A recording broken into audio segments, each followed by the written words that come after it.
Katika tafakari yetu ya kwanza tuliangalia au tulitafakari kuhusu from Hosanna to crucify him. Alafu tukalikwa ili tuweze kukua wachezaji kwa hiki mwendo. Basi sasa hivi tukiangalia Yesu yu katikati ya wahalifu wawili. So kwa jumla kuna misalaba mitatu. Na naomba kila mmoja basi ajichagulie msalaba wake. Msalaba wa kwanza ilikuwa ya Yesu, the cross of redemption. Msalaba wa ukombozi kwa ajili ya upendo.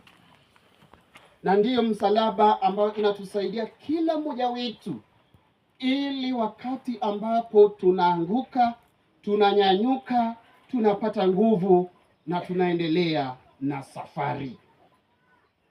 Msalaba wa pili au ya pili ni msalaba ambayo ni ya refusal.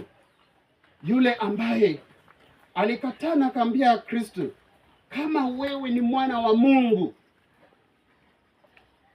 basi ujiondoe na utuokoe. Na pengine katika maisha yangu na yako, basi tunaweza kuwa na msalaba ya refusal, ile ya kukataa. Na msalaba wa tatu ni ule msalaba wa forgiveness, repentance.